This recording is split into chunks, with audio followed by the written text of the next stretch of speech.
Hello भाई, कैसे? देखो, हमने क्या पढ़ लिया था पिछली क्लास में। हमने पढ़ी थी गुणनखंडों की संख्या। गुणनखंडों की संख्या कैसे निकालते हैं, तो गुणनखंडों की संख्या हम कैसे निकालते हैं हमने बताया था। गुणनखंडों की संख्या निकालने के लिए क्या करें, पहले द्वि संख्या के क्या करेंगे, अभाज्य गुणनखंड करेंगे। जब अभाज्य गुणनखंड करने के बाद पहली तो स्टेप ये होगी, अभाज्य गुणनखंड क्या करेंगे, दी हुई संख्या के अभाज्य गुणनखंड करेंगे। दूसरी स्टेप क्या लिखाई थी, अभाज्य गुणनखंडों की संख्याओं की जो घातें निकल के आएंगी उन घातों में एक एक जोड़कर उसका को आपस में क्या कर देंगे, गुणा कर देंगे। तो क्या क्या निकल आएंगे, नंबर ऑफ फैक्टर, यानी कि गुणनखंडों की संख्या निकल आएगी। तो आज हम क्या देखेंगे, उतना तो हमने जान लिया था 2 स्टेप। आज भी हम देखेंगे विषम गुणनखंडों की संख्या, यानी क्या, नंबर ऑफ ऑड फैक्टर कैसे निकालेंगे। देखो इधर, नंबर ऑफ फैक्टर यानी विषम गुणनखंडों की संख्या,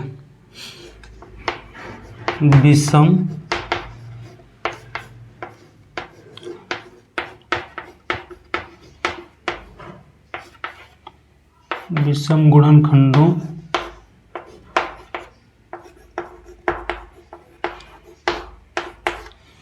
यानी कि नंबर ऑफ ऑड फैक्टर।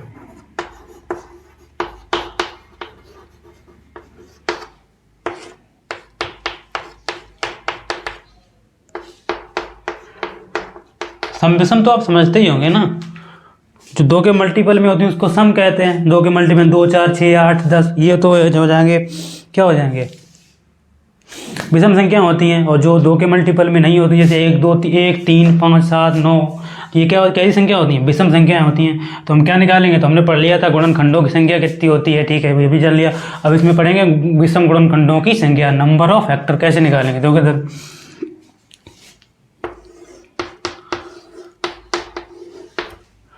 विषम गुणनखंडों की, तो इसमें एक पॉइंट लिखेंगे पहले। जैसे कोई भी संख्या दी गई होगी तो पहले इसकी भी एक स्टेप पहले लिखेंगे। क्या लिखेंगे, स्टेप 1 में लिखेंगे। नोट्स बनाइए बिंदास, एक एक चीज पढ़ाएंगे, कुछ भी नहीं छोड़ेंगे, जितना मुझे पता है, ठीक है, कुछ भी नहीं छोड़ेंगे। फिर स्टेप पहली स्टेप पे क्या लिखेंगे, दी हुई संख्या के अभाज्य गुणनखंड यानी कि प्राइम फैक्टर करेंगे। पहली स्टेप तो क्या भाई, अभाज्य गुणनखंड तो करने ही पड़ेंगे। तो क्या, दी हुई संख्या के, लिखोगे यहाँ पर, दी हुई संख्या के, दी हुई संख्या की नहीं होगा, के लिखो भाई, दी हुई संख्या के अभाज्य गुणनखंड करेंगे, अभाज्य गुणनखंड करेंगे यानी कि प्राइम फैक्टर करेंगे। तो पहली तो स्टेप है वो हो गई। पहली स्टेप क्या होगी, दी हुई संख्या के अभाज्य गुणनखंड करेंगे, लिख लिया, इसको लिखिए, नोट करिए, ठीक है। अब स्टेप दूसरी में क्या होगा, स्टेप दूसरी भी नोट करिए भाई, दी हुई संख्या के अभाज्य गुणनखंड करें, ये तो बात सही होगी। अब क्या करेंगे, अभाज्य गुणनखंड के बाद अभाज्य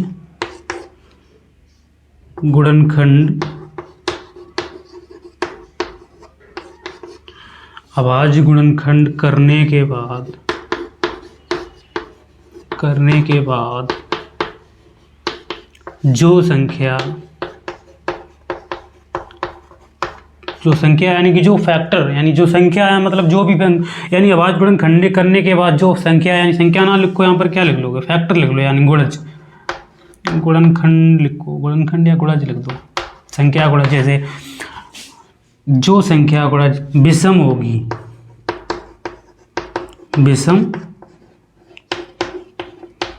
विषम होगी, उसकी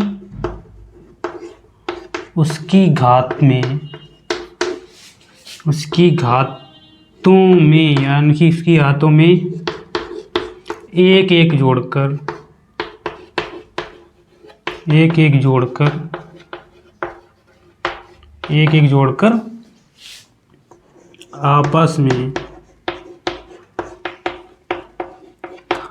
आपस में गुणा करेंगे, ठीक है। तो क्या हो जाएगा, यानी विषम गुणनखंडों की संख्या निकाल ले, नंबर ऑफ ऑड फैक्टर। तो पहली स्टेप क्या हो जाएगी, पहली स्टेप सब में होगी, चाहे गुणनखंड आवाज निकालनी हो, चाहे सम निकालने हो, चाहे प्राइम फैक्टर निकालने हो, चाहे गुणनखंडों का योग निकालना हो, कुछ भी, या 9 से डिविजिबल है संख्या या 5 से डिविजिबल है, कुछ भी निकालना हो तो उसकी हमेशा क्या करना पड़ेंगे, आवाज मतलब आवाज गुणनखंड तो करने ही पड़ेंगे। तो पहली स्टेप हमेशा क्या हो जाएगी, दी हुई संख्या की आवाज गुणनखंड करेंगे। दूसरी स्टेप क्या है, अभाज्य गुणनखंड करने के बाद, अभाज्य गुणनखंड करने के बाद जो संख्या यानी कि जो गुणज जो भी फैक्टर निकल के आएंगे उसकी विषम, जो संख्या विषम होगी, गुणज विषम होगी, उसकी घातों में एक एक जोड़कर आपस में गुणा करेंगे। ऐसे नहीं समझ में आ रहा है, अभी एक एग्जाम्पल लेते हैं तो उससे समझ, जैसे कोई बड़ी संख्या हम चार क्या ले लेते हैं, 40 ले लो या ले लो 60, कोई भी संख्या ले लो। फॉर एग्जाम्पल के लिए एक संख्या ले रहे हैं हम, कल वाली ले लेते हैं, 40 ही ले लो। 40 के क्या निकालने हैं हमें, विषम फैक्टर निकालने, क्या निकालने, ऑड फैक्टर। तो 40 के जब ऑड फैक्टर निकालेंगे, 40 के ऑड फैक्टर निकालने के लिए हम क्या करेंगे, 40 को लिखेंगे 2 दूनी 4 दूनी 8 तियु 8 तियु होगा 24 हो जाएगा। अगलो मेरे भैयों क्या हो जाएगा, 5, 2 दूनी 4 दूनी 8 पंचे 40। इसको हम लिख लेंगे, यानी क्या लिखेंगे, 2 की पावर 3 और 5 की पावर 1। तो हमने क्या बोला, दी संख्या के बाद गुणनखंड कर लिए, पहली तो स्टेप तो हो गई, हमने कर ली। अब क्या, अभाज्य गुणनखंड करने के बाद जो संख्या गुणज विषम हो गई, तो यानी सम कई दो कई संख्या है, सम है, तो सम में तो इससे तुम्हें कोई मतलब ही नहीं है। क्या निकलना है हमें, निकालने विषम गुणनखंड। तो विषम गुणनखंड की विषम संख्या कौन सी है, 5। और विषम गुणनखंडों की संख्या आपस में एक एक जोड़कर आपस में गुणा करते हैं, इसके साथ और तो कुछ है नहीं। तो 5 की पावर जब 1 है तो इसमें ही कर देंगे। तो 1 + का 1 बराबर संख्या कितनी हो जाएगी गुणनखंडों की, अभाज्य गुणनखंडों की संख्या आ जाएगी 2। जैसे अब फॉर एग्जाम्पल जैसे कोई कुछ भी लिख दिया, हमने लिख दिया 2 की पावर 3, 3 की पावर 2, 5 की पावर 1 और 7 की पावर 2।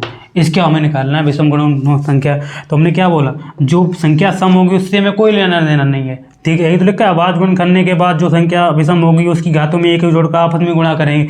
विषम वाले से हमें कोई मतलब नहीं, सम वाले से हमें सम जो फैक्टर होगा उससे कोई लेना देना नहीं। हमें क्या करना, इनकी घातों में एक एक जोड़कर आपस में गुणा कर देंगे। तो 2 में हम जैसे देखो इधर, सॉरी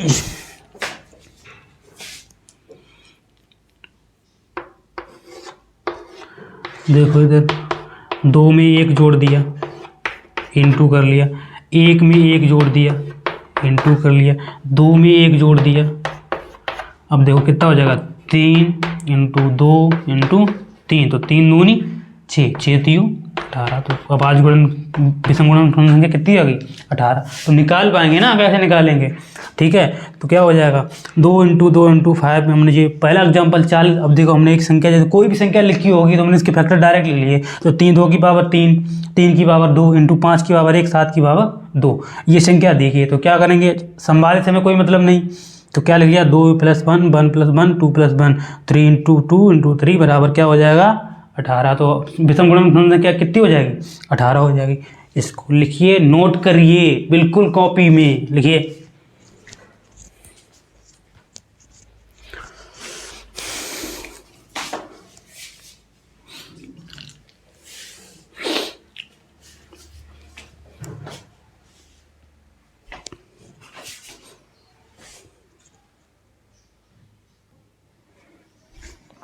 ठीक है, नोट कर लिया। अब देखो हम कुछ सवाल लिख रहे हैं, उस सवालों के हमें क्या निकाल लेंगे, विषम गुणनखंड निकाल लेंगे। जैसे हम लिख रहे हैं यहाँ पर 14,400, जैसे एक संख्या हम क्या लिख रहे हैं, 14,400 के क्या निकालने हमको, विषम गुणनखंड यानी कि ऑड फैक्टर, विषम क्या निकालने हमें, विषम गुणनखंड निकालने। तो देखो 14,400 के विषम गुणनखंड निकालने के लिए पहली स्टेप हमें क्या यूज करना पड़ेगा, पहली स्टेप हमें यूज करना पड़ेगा 14,400 के विषम गुणनखंड निकालेंगे। तो पहले दी हुई संख्या के अभाज्य फैक्टर यानी गुणनखंड करेंगे। तो दी संख्या कितनी दी गई है, 14,400 दी गई। अब 14,400 वो तो बच्चों की तरह तो करेंगे नहीं, 14,400 को हम तोड़ के लिखेंगे। तोड़ के कैसे लिखेंगे, देखो इधर एक 14,400 को हम क्या लिखते हैं, 14,400 को लिख सकते हैं 144 गुणे कितना हो जाएगा, 100 हो गया कि नहीं हो गया। अब देखो 144 को हमने क्या लिखा था पहले, याद करो, 2 दूनी 4 दूनी 8 दूनी 16 3 48 3 124। तो क्या हो जाएगा, 2 दूनी 4 दूनी 8 दूनी 16 3 48 3 कितना हो जाएगा 144 इंटू 100 को हम ले सकते हैं 2 गुणे 5 गुणे 5। तो 14,400 के, ये आपको ये नहीं सोच के लिखना है कि 14,004 के हम ऐसे फैक्टर कर लेंगे बच्चों की तरह 144 जैसे लिख दिया यहाँ पर 144 यानी 4400। तो इसको 2 से काटेंगे, 2 7 14 2 दूनी 4 0 0। ऐसे नहीं लिखना है, लिखना कैसे है हमको, दिमाग को थोड़ा जोड़ डाल के देखो। 114,400 को हम 144 में 100 लिख सकते हैं। 144 को हम लिखते हैं 2 दूनी 4 दूनी 8 दूनी 16 3 48 3 124। इतना ये पार्ट अलग कर लिया। और 100 को हम क्या लिखते हैं, 2 दूनी 4 पंजे 20 पंचे 100। अब देखो 2 की पावर कितना हो जाएगा, 1 2 3 4 5 6। जो घाते मतलब जो सेम होते हैं ना बस उनको लिख लेंगे। 2 की पावर कितना हो, 1 2 3 4 5 6। 2 की पावर कितना हो जाएगा 6 इंटू करो। अब 3 कितना दिया है, 3 दिया गया 2, इसका लिख लिया। 5 कितना दिया गया 2।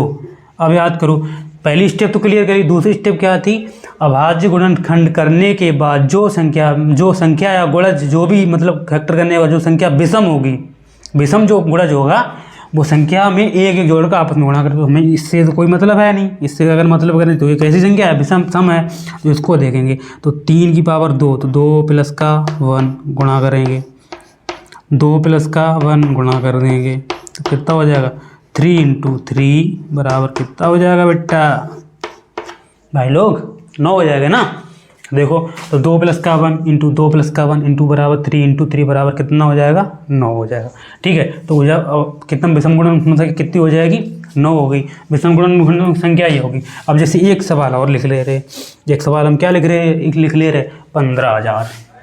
कोई भी संख्या तुम अपने तरफ से कुछ भी लिख सकते हो, जैसे हमने लिखा 15,000। अब 15,000 को देखो कैसे, 15,000 की क्या निकालने हैं हमें, विषम गुणनखंड यानी कि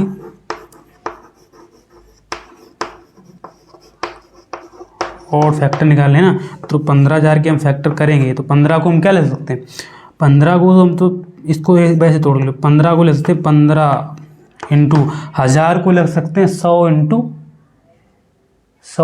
10, 100 इंटू 10। अब देखो इसको ले सकते हैं 5 तियाँ 15, तो 5 तियाँ 15 इंटू 100 को ले सकते हैं 10 इंटू 10, यानी 10 को फिर क्या ले सकते हैं 5 इंटू 10।